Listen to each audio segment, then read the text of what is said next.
For the ones who get it done, the most important part is the one you need now. And the best partner is the one who can deliver. That's why millions of maintenance and repair pros trust Grainger, because we have professional-grade supplies for every industry, even hard-to-find products. And we have same-day pickup and next-day delivery on most orders. But most importantly, we have an unwavering commitment to help keep you up and running. Call, click Grainger.com, or just stop by. Grainger, for the ones who get it done. And she said, they did take my grandmother's leg when she was in the hospital. And I thought, oh my God, all I did was hold the intention to be supportive, right, of a person that was contacting me. And then this information that was kind of vital came. Elaine Clayton is my guest. The Way of the Empath, How Compassion, Empathy, and Intuition Can Heal Your World. If you know you're an empath, feeling other people's emotions can sometimes be a bit overwhelming. So Elaine offers some helpful tips on how to get in touch with that, how to notice synchronicities that are giving you information about your environment, also how to use stream drawing as an intuitive process. I'll let her give you the backstory. I can tell you how I realized something that I thought, wow, when I realized this, you know how when we have a problem or we're suffering, it seems like so hard to get the answer, you know, like we have to do this and do that. And it's like finding our way can seem so complicated, or something about our culture makes it feel that way. And I was briefly I'm an intuitive, psychic reader, and I was briefly with a few different groups. One was California Psychics, but I didn't really like that. That wasn't really for me because I like to spend more time and everything. So all I knew was someone was about to call me, because they would tell you, and you would set up the time. And I didn't know who it was, but I was in my studio and I closed my eyes and just drew on into my sketchbook. And I was holding a sort of prayer for the person that I knew was about to call me. I was thinking in my heart, how can I best serve this person? And I looked down and saw this, what you would call a scribble. And I started to see into this image. Intuitively, I'm an artist, so you show me anything and I'll see faces, and I'm a figurative artist, so I see people and things. So that's not unusual. If you have developed an artistic vision, you just do your thing when you see visual stimuli, becomes whatever, for you. And so I saw what looked like to me like a grandmother laying in bed. Maybe it looked like a hospital bed, because I started to realize there were all these like tubes and lines and really like an IV and maybe something to help her breathe. But she only had one leg. And I thought, wow, this is something. And I wrote all these notes. And when the call came a few moments, while I was into this reverie, she called and I said, well, I'm an artist as well as an intuitive. Can I tell you what happened when I was meditating for you before the phone call? Can I just describe it to you? And she was really sweet and said yes. And I told her, I see this grandmother in the hospital. But I thought, how am I going to say this odd thing about the one leg? But I did. I said, but she only has one leg. And there was just this pause. And she said, they did take my grandmother's leg when she was in the hospital. And I thought, oh my God, all I did was hold the intention to be supportive, right, of a person that was contacting me. And then this information that was kind of vital came, and we were able to talk a bit about, like, there was something in the energy dynamic, the blessing, the gift, a mediumship message, the presence of her grandmother, her whatever it was, all these things. But all I did was have the intention and use a creative meditation method that I didn't know about because I just made it up, right? So I realized I went into a stream of consciousness flow. So it's like being in a dream state, but you're awake. And we can enter into that just by daydreaming, by gazing out the window and things.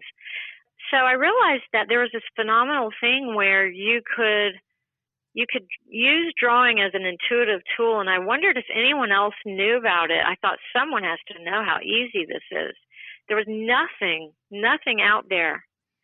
And I did come across Dr. Henry Reed, who did similar work, extremely important intuitive work. And I dedicated a chapter to him in The Way of the Empath. He was the only one that I thought was similar in that he was doing dream work with people and discovering how intuitive and psychic we can be through dreaming for each other. So I was able to contact him. But there was nothing out there. Simon & Schuster published that book, Making Marks Discover the Art of Intuitive Drawing. And it really was kind of one of the first things out there in terms of drawing as a specific intuitive tool. So I don't know if that gives you enough of a background, but it's how stream drawing came to be. Well, there's so many things in this book, in The Way of the Empath, and you're talking, again, here's the subtitle, How Compassion, Empathy, and Intuition Can Heal Your World. You're talking about different abilities as you think or as you meditate. You're describing that connection we all have in consciousness, that we are intuitively connected, whether we know it or not. And you're giving yourself an avenue to open up the understanding or awareness of what's actually happening instead of blocking it like most of us have been trained and taught to do. Well, you make such a good point there because you're right. We're so conditioned. It's an American culture thing. I think other ancient practices from around the world, and including Native American, of course. I'm talking specifically when I say this about my experience as an American, and we kind of are young as a country and we're really go get 'em, we love youth and strength and all that. And so we were really raised on some good things, how to get out there and make things happen. And so it's task oriented. Yeah. So if you're not on task and you're a little bit overwhelmed or being initiated by your own psyche to be open to the phenomenal dream that you just had, that no way could you ever deny that dream because it's so impressive. And we've all had those dreams where we wake up and say, oh my God, I'm so glad it was only a dream. Or we say, oh my, I got to fly. I was flying, or I saw you in my dream and this is what we did. They cannot be denied. Yet there was nowhere for us to put all that. We would march to school and you better be on top of it because you're about to be humiliated if you're not. So I think our culture really didn't value creative expression or intuitive knowing. That's a huge part of our intelligence. They left imagination behind. It's like we had to become little, mathy scientist people, and that was the only thing they valued. I'm being a little extreme, but I felt that way. I felt that way, so I'm maybe exaggerating. We have something in common because when I think or when I'm focused on something, sometimes I will look up and out and away, and I will do what it appears to someone else, absolutely nothing. But in my mind, I'm seeking, I'm searching, I'm imagining. And that's where we get in trouble. Because as children, when they are actually doing something, trying to come up with an idea or a concept and being shut down saying, you're wasting time, you're daydreaming, you're not paying attention. And that isn't the way our minds work, is that we constantly do. There's break time that is necessary to function. Does that make sense? And open, yes, and that's so important too. And it's almost as though they emphasize only one type of learner when there are several types of, learning predispositions. Like we're just all wired uniquely, and so some of us did learn through daydreaming. I was definitely that kid. Plus, I could see the auras, and I didn't know everyone else didn't see that. Most people, no one ever talked about it. I just assumed, but that meant that I was, and I addressed this in The Way of the Empath, that for the empathic child, and I didn't really dedicate probably enough, there could be a whole tome, and there may be really good books out there on children who are empathic and how they are different. So I only went into it a little bit, but so if you're an empathic child, and for example, like me, seeing the aura, that soft glow of colored light around the teacher, perfect background, a blackboard, now it might be a whiteboard, but you see things very well when there's a neutral background. that light was so shimmery and interesting and compelling. So I'm taking in that plus the emotions of the people around me and their tensions and their feelings. And so, I mean, why did we ignore that someone might be really having an emotional difficulty? We were encouraged just to shut that off for the agenda. And the agenda was worthy because learning empowers us. So I'm not putting down learning. It's just that I hope we can become more broad about how we approach learning and the ways in which we understand it. Because I can just see you while you were describing, I could see you looking at the paper, Mm-hmm. looking up, giving yourself space to open, almost like mentally opening portals to get there, to have a way to access the information. Yeah. And then, you could get in trouble. You could have lost recess for that, Mm-hmm. Or art. They would say, you can't go to art today. I mean, And lunch. art was lunch. you're going to be eating by yourself. It's so important for us to realize that we are each unique and we're a miracle. Every person is a physiological miracle, animated by this spiritual force of light. The light in our eyes just says so much. And if we try to appreciate that first, I think we get places. Chapter 2, Dreams, Signs, and Synchronicity. This is a way I think anybody could pay attention to whatever intuitive message they're getting. Dreams, signs, and synchronicities. Oh my gosh, I just live for these things. So when you dream, so we are precognitive. We do get signals, and we are amazed when it happens. And it may not be that often, but when it happens, when you've dreamed a scene, and you might not have even remembered the dream, but throughout the day or a few days later even, something happens, and it activates the memory of, oh my gosh, I dreamed that. I remember dreaming once when I was teaching in Boston, and it was about it was this really magical dream about a red-winged blackbird. Excuse me. And so I was just in this kind of place about this dream about the red-winged blackbird, and then the dream kind of shifted, and a teacher that taught across the hall, and she was from India, wonderful person. In the dream, the last part of the dream, I passed by her in the hallway, and she said to me, "Oh, Elaine, I have these tights. They don't fit me. I feel that they would be better for you." And she hands me these, legging kind of things, tights, whatever. So the next morning, I go down the hallway. That exact scene unfolds. Bela came up to me and said that exact thing.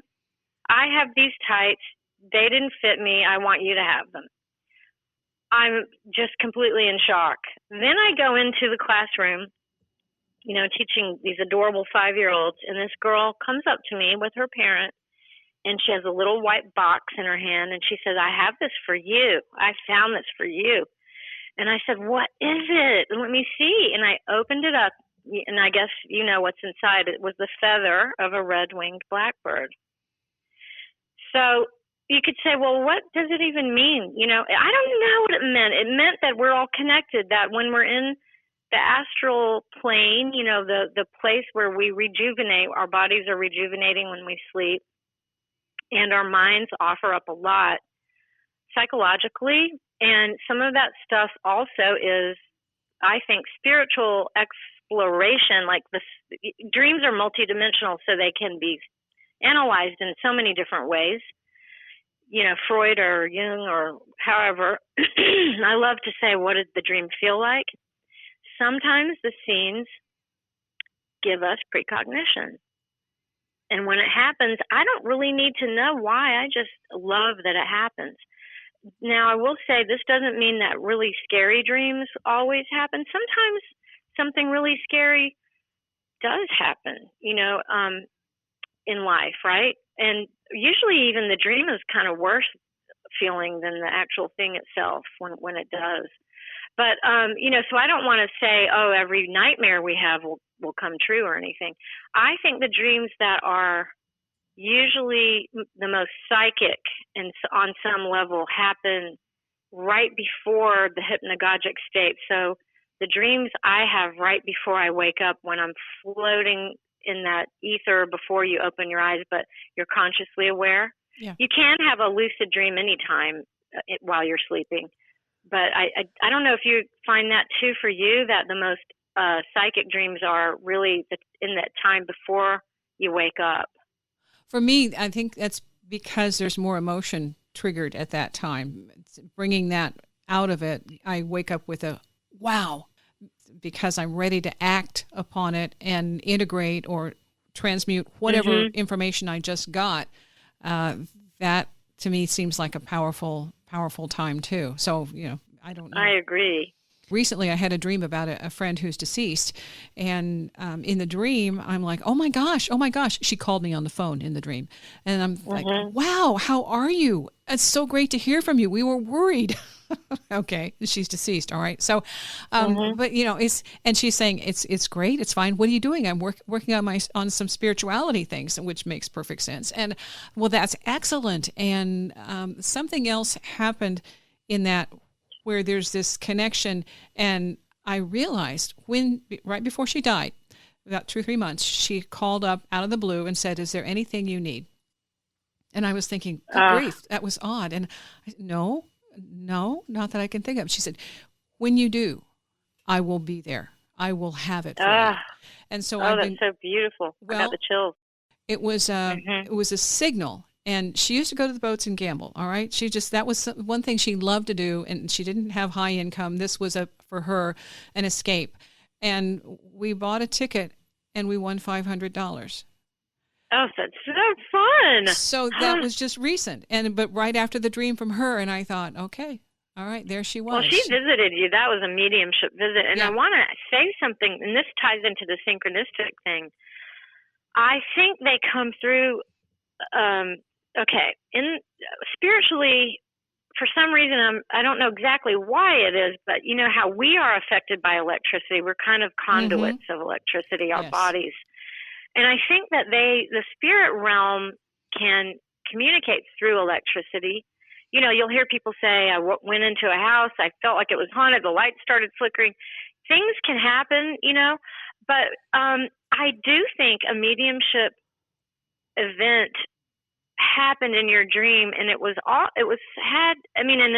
really only for you to say what it meant, but if you don't mind, I'll say it triggered a thought for me, which was that it's a double message, like I'm here, and the dream was itself her presence with you, and it was showing you there's a tool in which I may come through. And what is that?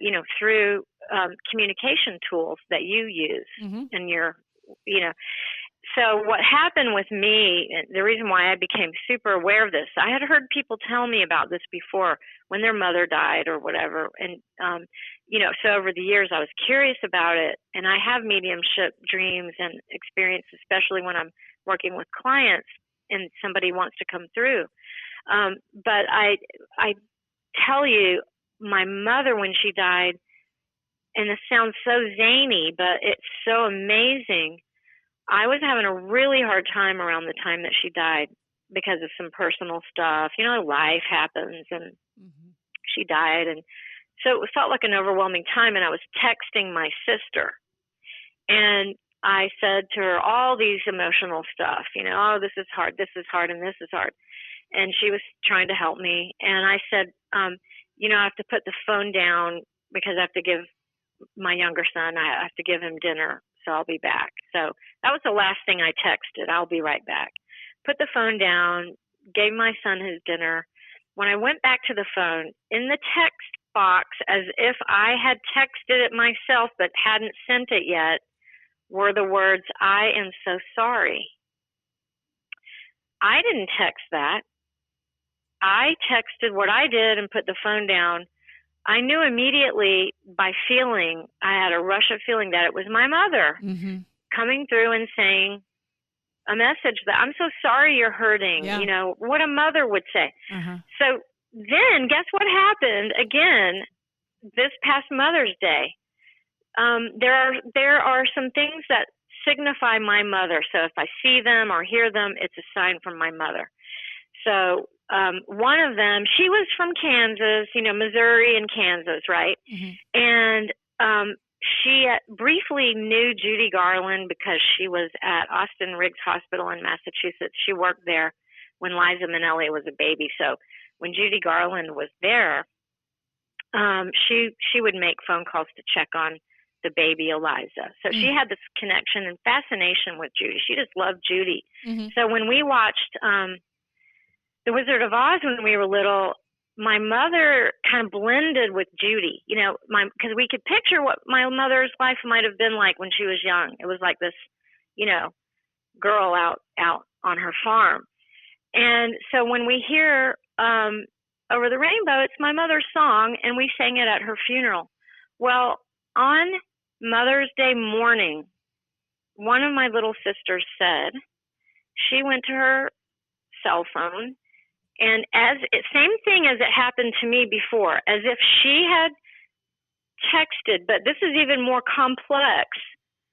It was as if while she was sleeping, her phone decided to go through Apple Music, select a song, put it in her text message system, and ready to send.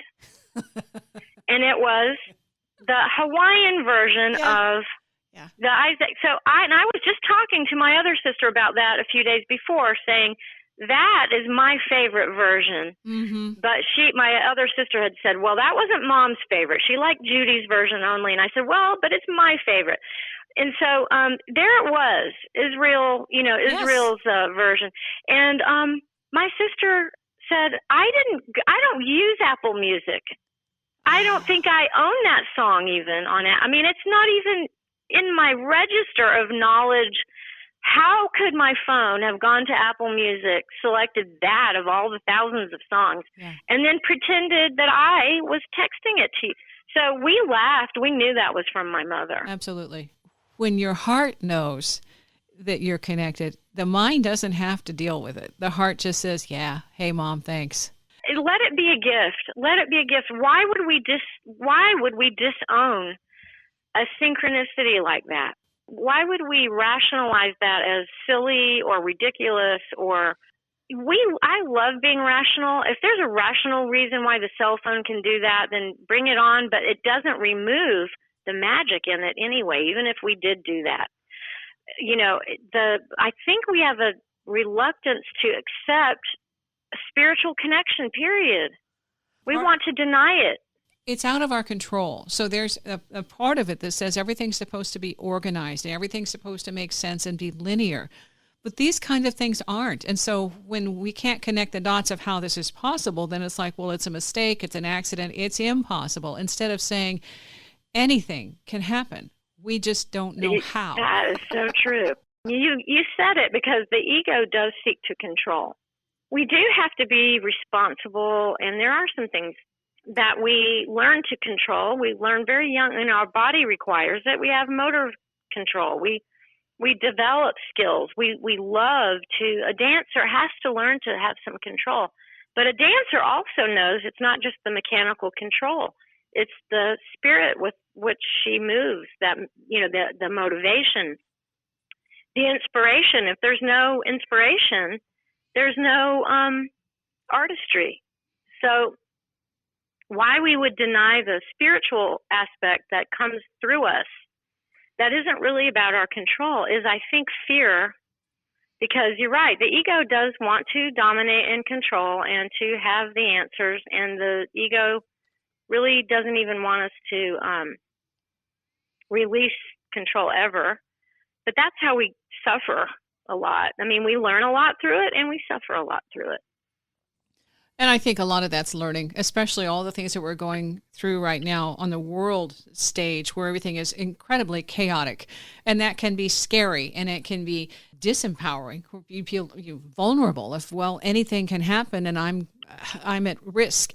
Instead of doing that, it's anything can happen and I will deal with it. there's a difference in between being victimized and being charged with your own personal power, however it comes to you, developing that and beginning to act on that. That's what this challenge is all about. It's saying, okay, everything around you is going to go topsy-turvy upheaval. And how do you engage that inner knowing, that insight, that second sight? And that's what you write.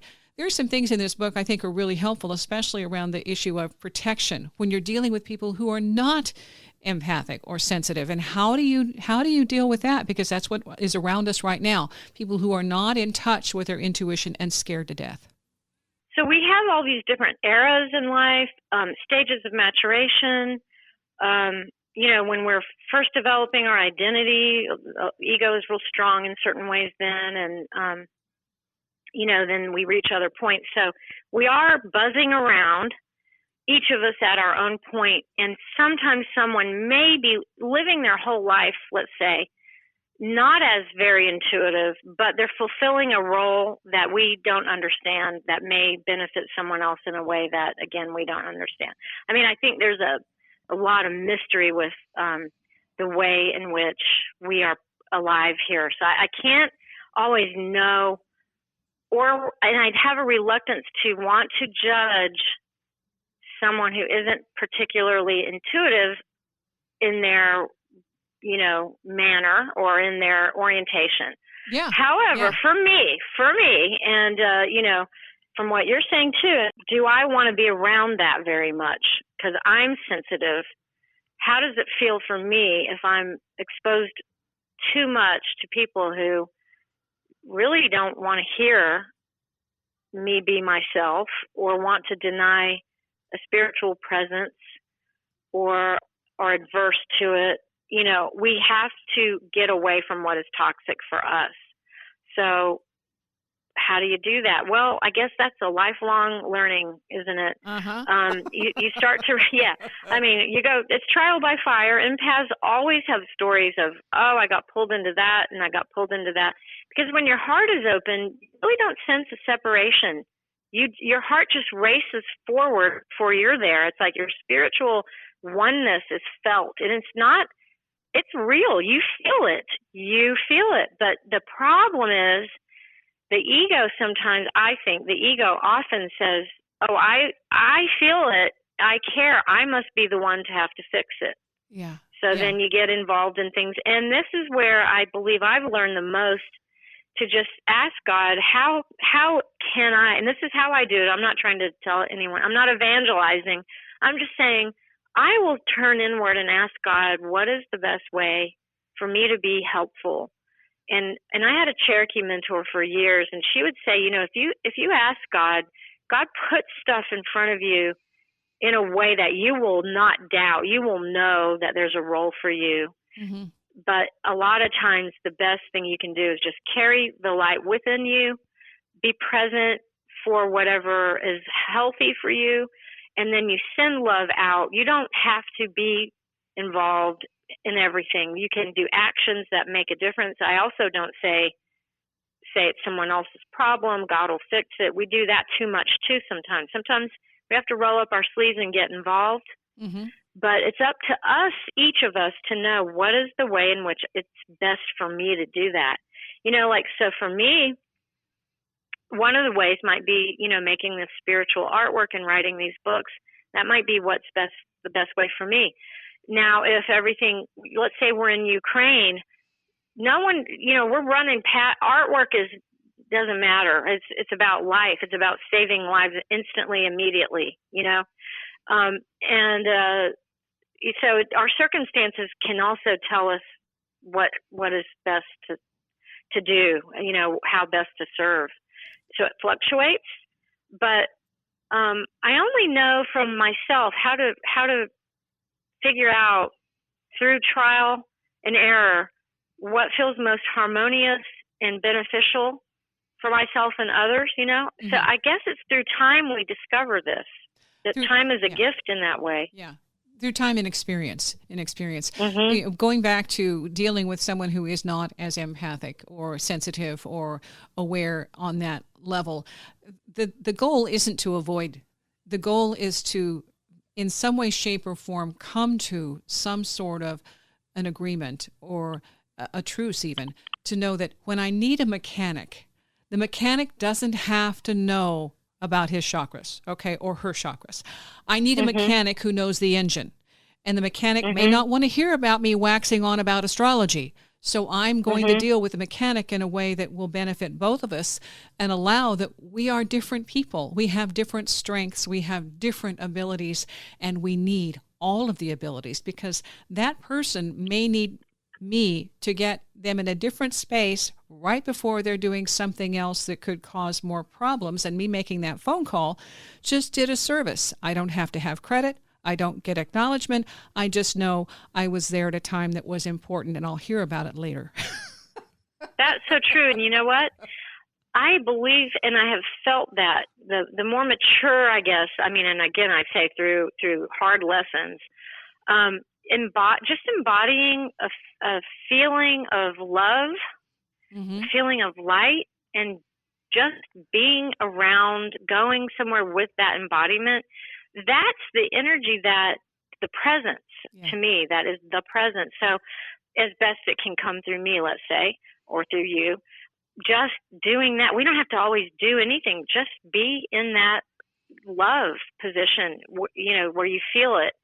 And then others feel it. It doesn't have to be explained. But, it's so fun. I love how you describe the mechanic, because sometimes that's the exact guy that says the most awesome spiritual stuff, or the doctor, like for a doctor, personally, I want someone empathic, because I think the energy of their love toward healing heals me better than something mechanical. Yet we will also say, the most gruff surgeon, he may not seem empathic at all, but he changes people's lives by what he does, he or she, by what they do.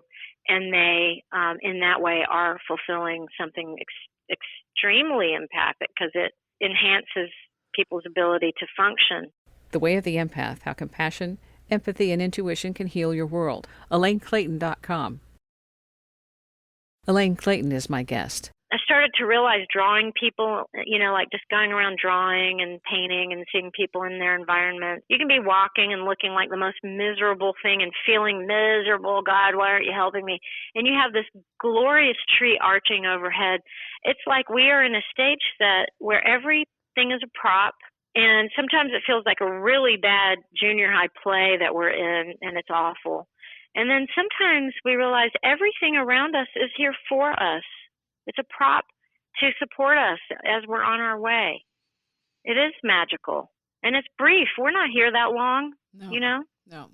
Okay, here's another one. My husband and I were out at the lake and walking the dogs, and all of a sudden he says to me, I'm looking the other way, thinking about something, and he says, "A bird in the water, not a water bird." And I don't even see where the bird is. But immediately it's like, uh-oh. So we run to the house and there's a kayak. And then he points out to where the bird is. So I get in the kayak, go out and get the bird ASAP. I sit with the bird for about half an hour, 45 minutes, just sitting and sending love. And I know the birds, he saw the other birds trying to get this bird out of the water, picking it up and dropping it. It's a grackle. It's for anybody who needs Oh my God, I saw that picture, and the color of that bird, the blue in that grackle. Yes. And you got to be with that grackle, in that grackle. Oh my God, it was so beautiful that you saved that beautiful bird. But I wouldn't have seen him. I was looking the other way. And then he's saying at one point when we're getting the boat out real quick as we could, that he's saying, I don't think he's there anymore. And I saw a movement. I'm like, I don't care if he's not there. If he's not there, he will know that I tried. And the other birds that are around there will know that we tried. We were not going to give up. And so beautiful. And the birds seemed to really know, didn't he? Oh, it was so cool. And he was extremely quiet, dripping, and he needed to be warmed up because the water was still cold. And I just trusted, and then sent the energy and said, it's okay to come back, knowing that however it turned out, this was the way it was supposed to play out. Within moments, I felt him kind of do a little shake, a quiver in my hand, and then flew and up to the nest. And then we saw him come back later on in the day to the feeder with the little tufts where he'd been tried to, plucked from the water. It was just amazing because I Oh, I that's didn't so know. amazing. It's just I knew with Reiki, hoping that he hadn't been underwater too long because he'd been there Oh, for it's a so little while. beautiful. Oh, my So, gosh. but that if my husband had not been there, was my point, I would not have seen it. Mm-hmm. I was not looking that Mm-hmm. direction, and he had seen the whole thing play out. Others who are like us, who are with us, are there are tendrils, there are tentacles. They Mm-hmm. reach out for us and draw us into situations that we might need to be in, but we wouldn't be unless these others who are around us are here saying, "Hey, jump in." There was just no question. No, You're going. no, And it's like, so we know when it feels right. Sometimes it's complex, and we have all these situations that are kind of complex, but I think we do generally know it, and we're not. And by the way, this is a whole messy process, so we're going to have a lot of things happen that aren't comfortable, and that we don't get the clarity. And you don't always get to resolve something with someone else, or the bird might have died, and then the the bird question might have. was it wasted? Mm-hmm. And in that regard, I would have said no, because everything there in that moment, everything present would have seen and observed that there was someone who cared. So It makes me think of the peaceable kingdom. I mean, animals still eat animals, and yeah. something has to be sacrificed for us to survive at this point, in this human existence. But at the same time, you can see examples of the lines fading, like the veil thinning, where that oneness that I talked about, we talked about earlier, really is everything, oneness with everything. And, so the animals are part of that. And I feel like that bird is your bird. I mean, that bird, the Native American animal medicine, whatever animal you encounter is bringing its gift to you. So sometimes someone, I mean, you could be attacked by a bear. That's not good. What's a gift in that? But if the natives taught that, you would look and see what was it bear gave me. Bear Mm-hmm. did give me a spiritual gift of some kind. Yeah. And, so it'd be fun for you to study what people have said over the centuries about grackles and what their gift is. Yeah. As I was rescuing the bird, thinking, you're going to be afraid of me and you have nothing to fear. He didn't look afraid in the picture. He looked Yeah. like he knew exactly that he was being helped. Yeah, he'd been in my hand for about at least half an hour at that point, And so yeah, he was being helped, and he knew it. Yeah. It just looked that way.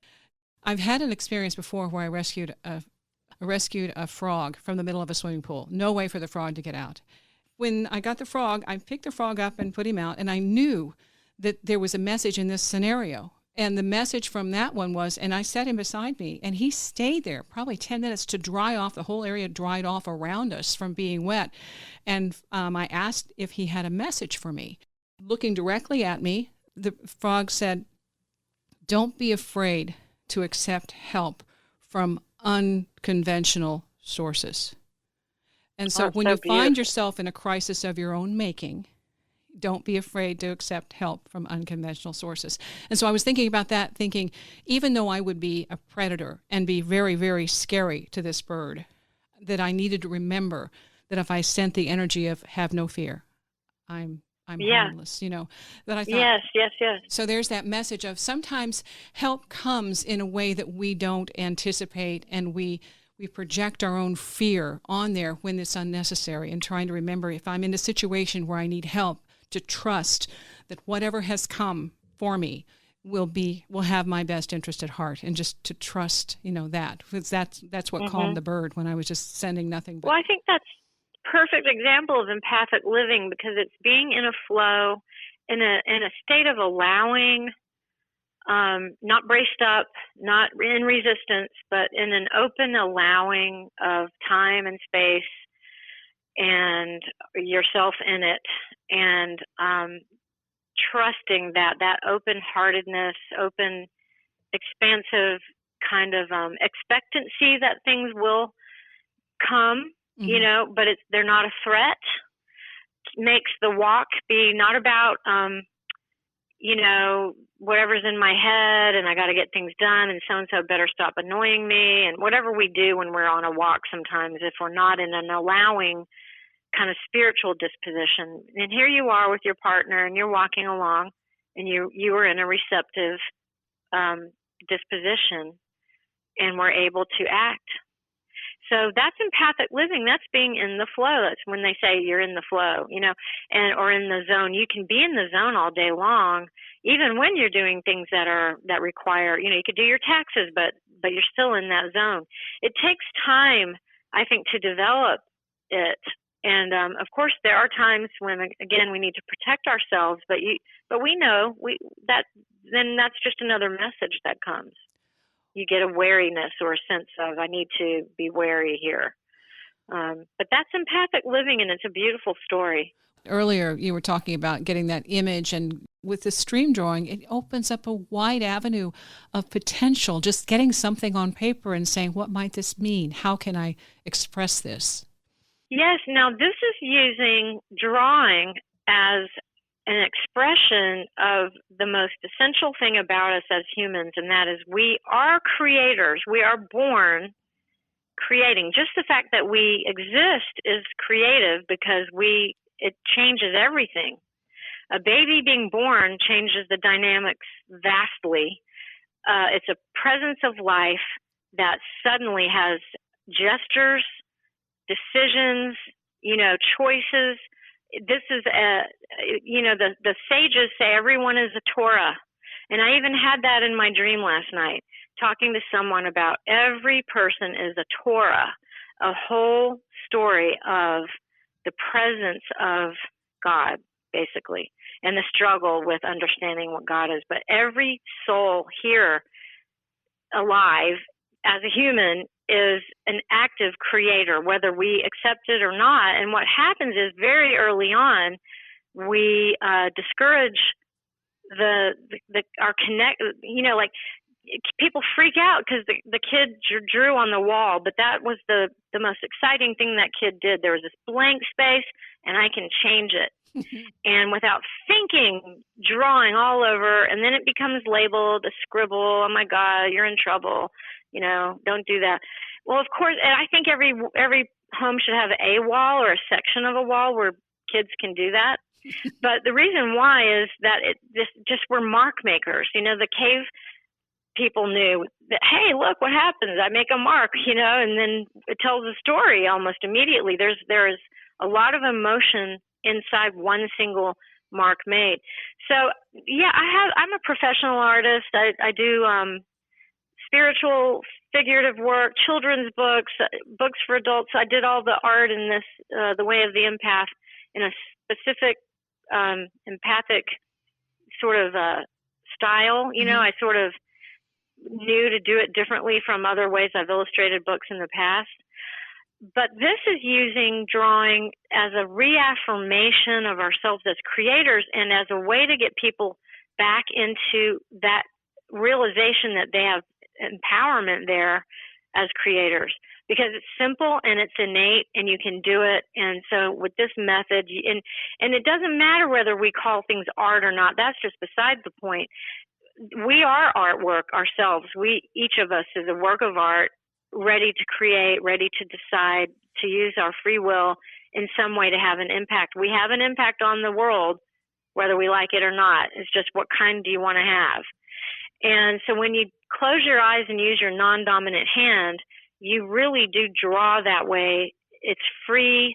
You can't, you're using your non-dominant hand, so you don't have a lot of control, so you don't hesitate. Because you're right, I found out years ago, I started this in the mid-1980s, because I saw that adults and kids, after they reach a certain age, they usually feel braced up and afraid of rejection. They're afraid to commit a mark on paper. And so they don't want to. They'll say, I like to draw, but I don't do it because I'm not good at it. So if you draw with your non-dominant hand with your eyes closed as a creative meditation method, what does that do? It gets you creative. You don't have to decide what your hobby is. All you have to do is just go into this little daydream of expression. And then gazing at it, you can begin to have a relationship to the marks that you made that are spiritual and intuitive sort of components. There's a reflection. There's an intuitive conversation that happens. So, and then you go from there. So I really encourage people. I mean, I teach it, and I always include it in anything I'm writing now because I think that it's so essential for us to not cut ourselves off from being creators. I mean, I'll ask people often, what do you love? And they'll say, oh, I don't know. I don't know.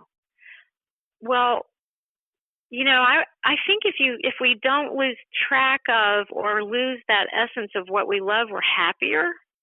But we get so busy and so burdened with things that we're supposed to do that forgetting what we love is really easy. But I think if we spent just a little bit of time doing this creative meditation drawing, it reinforces that you're a creator.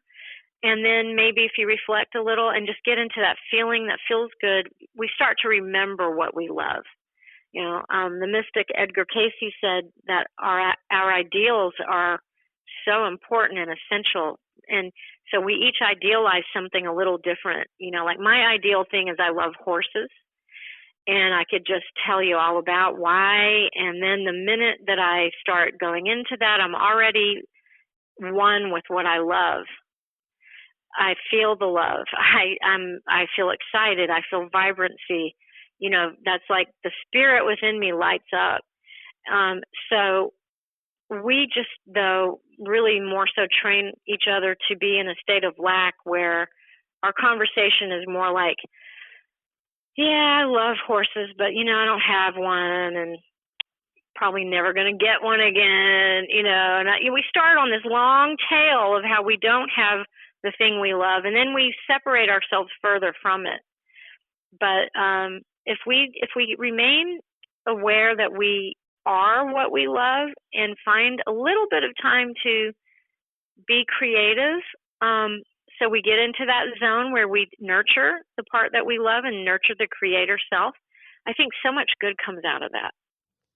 What I like on your website, you have your journal, your dream journal, sketchbook journal, and there's various examples of different types of drawing. Some, looks like it was a part diary and then a dream drawing. These are the various ways you can express yourself. It doesn't have to be a fine art portrait. It can just be doodles. And that's... Well, and I don't even call them doodles. You know why? Why? Because I think that on one hand, the word doodle makes us feel playful. Oh, it's a doodle. I can not have pressure on me. On the other hand, when we would draw and they would call it a doodle, it was like they were acting like it was a silly, stupid thing. And yet it's this profound thing. People go into all kinds of amazing imagination realms when they draw, especially when we're young. So I call it stream drawing because, like it or not, if you start drawing while you're listening, while you're on the phone, while you're at the meeting, whatever, you're compelled to make a mark at that moment for some reason. Yeah. And something profound is underway. So I like to honor it and change the way our culture perceives it. And I don't really love the words like scribble and doodle and whatever, because it usually is kind of, and I'm not trying to say we can't use those words. I'm just saying it can convey non-importance, insignificant. You're wasting my time. You're wasting your time, etc. Mine are special. I've never disowned discounted my doodles. Yeah.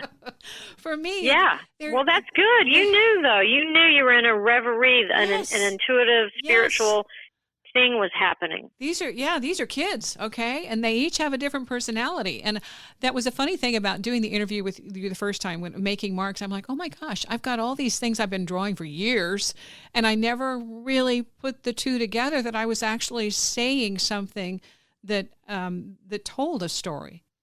Yeah, and you don't have to interpret it. I mean, and the story part happens just because the form, the line, and the shapes do talk. But we don't have to analyze ourselves, our marks all the time, or do anything with them but enjoy drawing them. We don't have to do more than just drawing them. And that space we've opened is in itself a fullness. It is a fully realized beautiful thing, just that by itself. Yeah. The part where it can be wonderful if you want to is then letting those lines, shapes, and forms talk to you intuitively. Because they do, because we're visual and they do evoke an emotion. So let's say I'm minding my own business, walking down the street, and there's a zigzag line on the sidewalk. It might startle me for a second or catch my attention. Whether I acknowledge it consciously or not, that expression of that line enters me and tells me something. It's either a relaxed line or it's a jagged line. It has personality. Mm-hmm. So the most subtle line, I mean, think about when we were watching the teacher write, and the chalk would break and everyone would laugh, or she or he would accidentally press and the number would come out looking funny. Mm-hmm. It was funny because the line work that conveys a certain thing they want us to only focus on suddenly became something else. Mm-hmm. So we know that these line shapes and colors speak to us, but our culture uses it mainly to create in us the need to buy something. Right, commercial. Buy it. You're not skinny enough. Your hair doesn't look good enough. You need this, you need that, and I'm not anti-capitalist, but isn't it interesting that we use line, shape, color, and form to snag each other, to profit off of each other, rather than realizing you can heal each other. Mm-hmm. You can receive beautiful spiritual messages that will enhance your sense of actually you already have everything you need, and the other things are not an emergency. They're things you can acquire if you aspire to, or if you have a necessity physically or whatever, or if you're taking care of children and they need something. It doesn't have to be a fear-based thing, but those images that we put out there commercially are really, they spend a lot of time designing exactly what colors to use, exactly the layout that will ensnare us visually before we don't even have a chance to realize the impact it has. It just has it.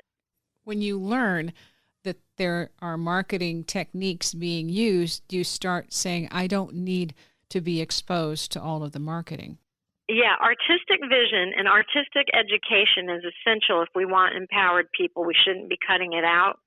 We shouldn't cut out any of the arts, because at least if I talk about how color, shape, form, and line have an impact on us, and I learn and I'm aware of the way our society and the whole world really uses that stuff to manipulate us, sometimes not positively, especially in a super capitalist environment, then I am not disempowered. I'm not a victim of it. I can discern.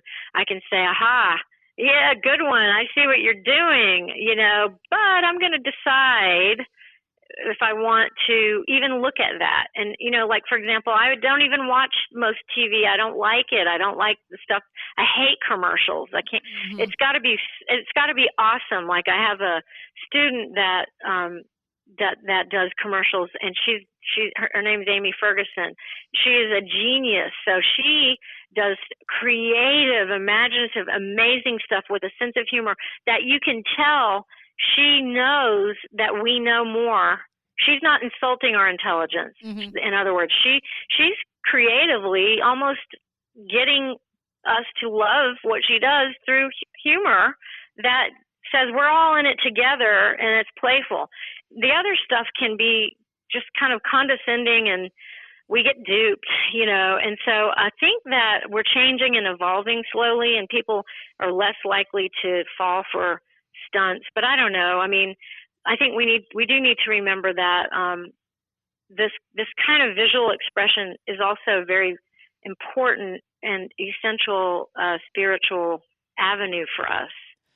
And definitely, you want to do something creative every day. You want to find something that makes your heart sing every day, even if you just do it briefly because you're so tired and busy, or you at least can say, I'm looking forward to doing it on Friday when I have time. But the reason why I recommend stream drawing is you can do it very quickly, and just for 5 seconds, even like under a minute, just get into that zone just a little bit, or use it during the day when you have a lot of extra tension or something, just to let it out. And then pull out some colors and use your favorite colors, because colors, we don't have to talk about it, but they speak to us and make us feel good.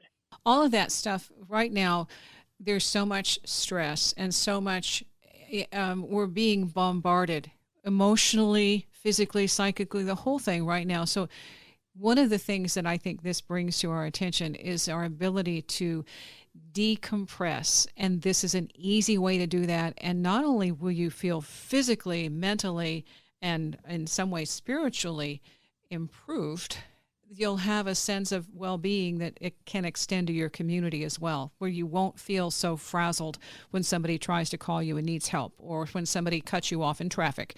They'll say, okay, that's their deal, that's not mine. Exactly. It's a conscious awareness and checking in, centering. Yoga does it. A lot of practices do it. Just breathing, being aware of our breath, the breath of life that comes through us. That is so powerful. And the ancient people knew our breath was like God breathing through us. I mean, it's just very beautiful and important. A little bit of time is just to do that really does change everything. And on a last note, I would say just honoring that in ourselves helps us honor it in others, and we're less likely to unconsciously flip out, react. You know, we still do it. We're human, but we're more likely to really project love because we're giving more love to ourselves. ElaineClayton.com, the book, The Way of the Empath, and you can get it at Amazon. On your journal page, what I see in that little stream drawing where it says stream draw your way to freedom is a happy, and it looks like almost like a unicorn riding a dinosaur. Oh, awesome. You know what? I love it. I love it. And, you know, when someone does a stream drawing, I just love saying, can I please comment on your stream drawing? And I will say this, too, as another final note. If you do a stream drawing and you're having fun with your stream drawing, and this is a basic cardinal rule for us to respect each other, is let's say, Wendy, you invited me to look at your stream drawing. Mm-hmm. Well, you and we're going to see millions of things, right? And we can turn it and look and see all kinds of things. And when we invite each other, it's so beautiful. And I post those just for that reason, to invite people. And so I have to now go find what you saw. But I will say, like, when someone does a stream drawing, we all feel vulnerable when we commit a mark to paper. Yeah. Because we're used to someone saying whatever they want to say. Usually it's criticism or judgy, you know. Mm-hmm. The funniest one is when it looks like a banana, you know, and someone says, oh, I know it's on your mind, you know. Yeah. Or I felt like, you know, some people that really didn't read the Making Marks book, they just didn't really get what it was I was trying to convey. I came across this once. It was in a review, and I realized, and I didn't comment or anything, but I realized they didn't really get it, that it's not a tool to judge other people. You don't ask your ex-boyfriend to do a stream drawing so you can then look at it and say, oh yes, see, you are a psychopath. The point is, I don't judge yours, you don't judge mine, but we can share if we want. Yours is for you to interpret, just like it's a dream that only you can really interpret. You might ask someone to help you with it, but it's your dream. Same thing with drawing. And the reason why I say this is because people will stop drawing if they feel like everyone can tell them what's in their drawing. You know, oh, your drawing is this, your drawing is that, your drawing is that. But when we invite each other to do it, it's so much fun because you're gonna be in a trust place. Okay. And so I only say that just so that people know that please don't judge someone else's drawing. Let them tell you what it means, and don't judge don't let others just say things to you about yours, because I don't want it to shut down people's expression. Let me add something else. Most of us are very, very self-involved. It isn't about being egocentric, narcissistic. It's about survival. And so no matter how we look at someone else, it comes through our filter. So my filter, when I'm saying, and it could be a mouse, a unicorn riding a dinosaur, tells you so much more about me than it does about you. Yes. Yes. Yeah. So that's just exactly what I do say in Making Marks, that if someone does say, oh, it's a banana, and you're thinking of, you know what, then they saw the banana. Mm-hmm. So it tells you about them. It's ridiculous for us to do this to each other. I just know how much people will feel shut down if they feel their drawings are judged, kind of for others to judge. Yeah. And the thing is we only know the world through our own perception. So the joke is on us. Mm-hmm. Every single thing I perceive is about me and my way of filtering it. I'm exposing myself, damn it. Darn it. Shoot. Yeah. This is great. Well, I'm so appreciative of you having me, and it's been just so enriching, and I feel so lucky and happy to have had this time. Thank you. Well, I love your work, and I think for me, it's joyful, it's fun. It gives, another way to express ourselves without the feeling that it's supposed to measure up to some superficial standard. And that's where we excel and where we learn, where we grow, where we evolve, and we are free to be whoever it is we are. Amen to that. At the beginning of the show, I opened up with Elaine and her experience with a woman who had a grandmother who had one leg. Elaine didn't know that as she was drawing the picture that gave her that information. But that's an example of how stream drawing can give you inside information about your environment, about other people, about emotions, about all sorts of things, and to use it as a creative tool. ElaineClayton.com, that's the website. I'll post links in the description for the show, and I'll post the picture of the bird that I rescued from drowning on my website, and that's the WordPress blog site, talkingtonightlights.com. I wasn't sure if the bird was going to live because he was incredibly cold and he didn't seem to have a whole lot of energy when I picked him up. But as I held him, like I said, for about half an hour to 45 minutes, he recovered. And I watched him just gradually and slowly come back to life. But the best thing was at the very end when he made that very subtle movement, gathering his composure and flying from my hand. That was amazing. Thanks for listening.